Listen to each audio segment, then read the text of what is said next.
Hello everyone. Welcome to the English Morning. Lovely students, today we have a lesson on speech writing. Before we go through this lesson, let's understand what does a speech mean. Speech is actually a vocal communication. It is a monologue in which just one person talks, one person speaks, and rest of the people are listening to that particular person.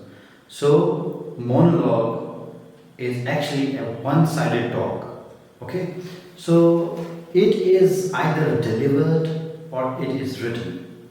As you can see, I have mentioned few important points, and I have already written on this whiteboard how you can start your speech writing. So पहले ही मैंने लिखा है आपकी understanding के लिए कि speech जो है ये वोकल कम्युनिकेशन को कहते हैं, यानी जो हम बोलते हैं और बाकी सुनते हैं। जिस तरह से हम कोई बड़ी सी गैदरिंग के सामने बोलते हैं, कोई भी टॉपिक के ऊपर बोल देते हैं, कोई भी इशू हो या कोई भी बात हमको कहनी है अपनी, we give it a form of speech by using certain set of words.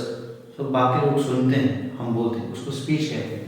So it's a one sided talk. अच्छा, ये एक्चुअली एक जरिया है, एक मीडियम है हमारे थॉट्स दूसरों तक पहुंचाने का। And it is always written और spoken in first person, like हम आई और वी का यूज करते हैं इसमें, no need to use third person. Now ये जो स्पीच राइटिंग है, इसका स्ट्रक्चर जो है, यानी giving it a structure is always advisable. इसके 3 पार्ट्स कहा जाता है करने के लिए। फॉर एग्जांपल 3 पार्ट्स का मतलब है 3 डिफरेंट पैराग्राफ्स। हम बार बार ऐसा क्यों कहते हैं जब भी हम ज़्यादातर चाहे रिपोर्ट राइटिंग कहें, आर्टिकल कहें स्पेशली, या स्पीच राइटिंग कहें, इसके लिए एडवाइजेबल क्यों है 3 डिफरेंट पैराग्राफ्स में लिखने के लिए? वो इसलिए है, it is actually a journey. We can't abruptly start something that we need to say, or we can't at the same time abruptly end that particular topic. जिस तरह से एक एयरक्राफ्ट होता है, वो पहले टेक ऑफ करता है, फिर फ्लाई करता है ऊपर जाने के बाद, उसके बाद अब्रप्टली नीचे नहीं आता है, लैंडिंग होती है। ठीक है, तो इसी तरह से स्पीच राइटिंग भी है, या आर्टिकल राइटिंग करिए, या ऐसे राइटिंग है, इसका भी एक तरीका है लिखने का। पहले बिगनिंग करते हैं। बिगनिंग में हम क्या करते हैं?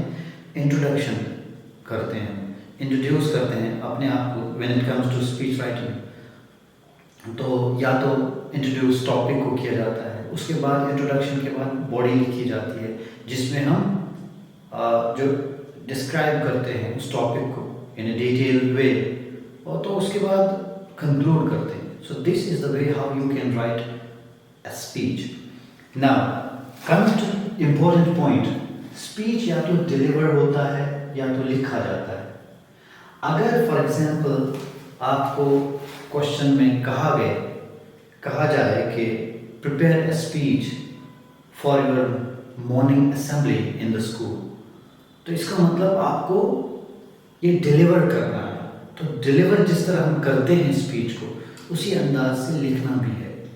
Okay, for example same speech मैंने 2 बार लिखा है। 1, if you are asked to prepare it for your morning assembly. 2, if you are asked to write it. पहले केस में हमने उसी तरह से लिखा है, रिस्पेक्टेड प्रिंसिपल या चीफ गेस्ट, जो भी उस इवेंट पे कोई चीफ गेस्ट होगा, या आपके स्कूल के प्रिंसिपल होंगे, या कोई भी अदर ऑनरेबल पर्सन होंगे जो उस चीफ गेस्ट की चेयर पे बैठे होंगे, या कोई एसएचओ साहब होंगे, कोई जिनको आपने as a special guest invite किया हो उस ओकेजन पे, उनको एड्रेस करना है। सो उन्हीं को एड्रेस करते हुए आपकी ओपनिंग लाइन क्रिएट हो जाएगी। ठीक है, so you need not worry about as to how you can open the speech, how you can start.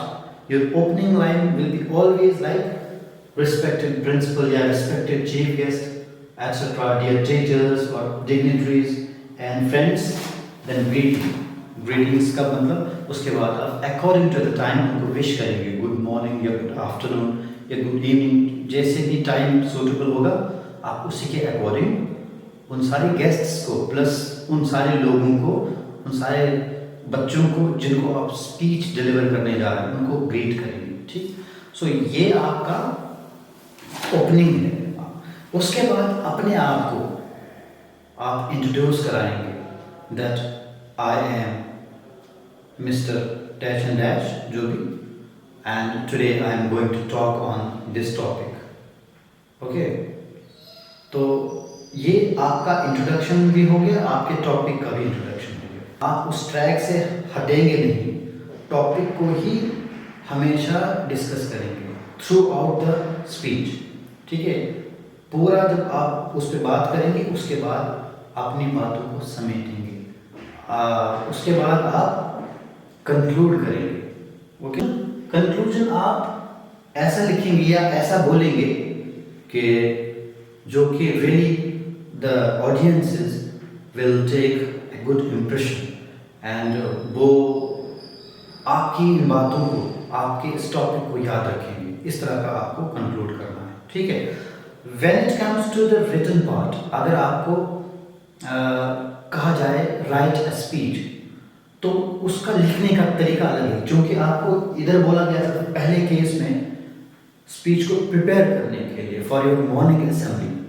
तो उस सिचुएशन में you are not suppose to write a title on the top of your page, क्योंकि उस तरह से हम शुरू ही नहीं करते, उस तरह से हम बोलते ही नहीं स्पीच। हम पहले स्पीच किस तरह से बोलते हैं, गुड मॉर्निंग कहते हैं, विश करते हैं, अपने गेस्ट को एड्रेस करते हुए, उसके बाद इसी तरह से मूव ऑन होते हैं। लेकिन when it comes to the to writing a speech, it has got a different way, slightly different changes are there. So what are those changes? सबसे पहले हम लिखेंगे topic, importance of cleanliness in our lives। फिर उसके बाद bye अपना नाम लिखेंगे, यानी यहाँ पे हम टॉपिक बता रहे हैं और अपना नाम बता रहे हैं। This is also an introduction, introductory part यहाँ पे इस वे में लिखना है। यहाँ पे हमने लिखा था my name is this and today I would like to talk on the topic importance of cleanliness in our lives.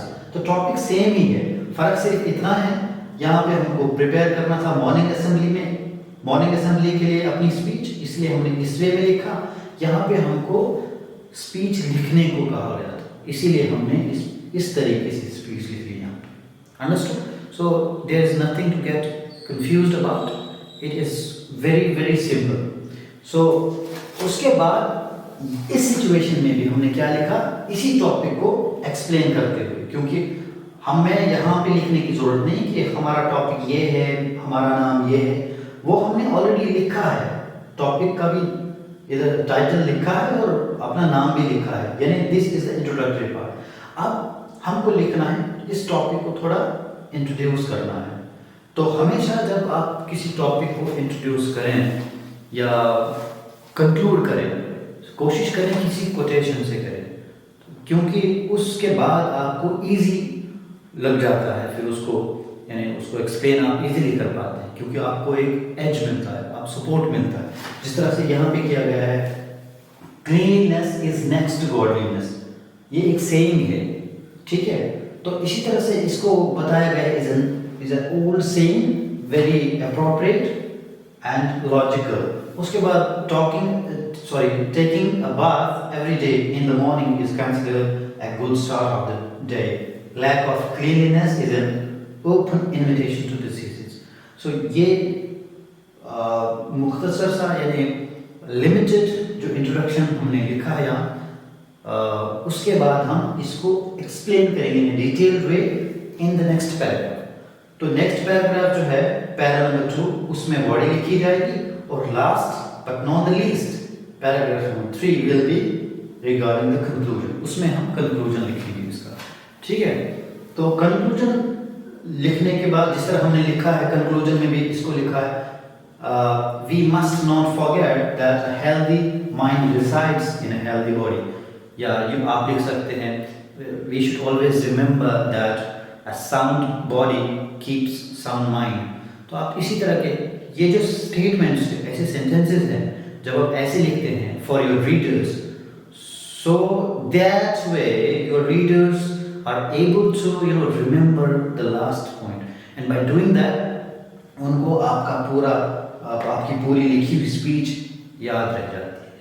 सो वो इम्प्रेसिव होनी चाहिए, है ना, क्योंकि all is well that ends well is a famous saying of William Shakespeare, which is quite true. क्योंकि जो भी हम अंत भला तो सब भला, जब हम लास्ट काम कोई भी काम लास्ट में अच्छा सा करते हैं, अच्छे से करते हैं, उसका इम्प्रेशन एनी विच वेज अच्छा ही आता है. ठीक है, तो उसके बाद थैंक यू लिखेंगे जब भी हम चाहे स्पीच को डिलीवर करेंगे, तब भी हम थैंक यू बोलते हैं. जब हम लिखेंगे तब भी लास्ट में अपने रीडर्स के लिए थैंक यू लिखेंगे.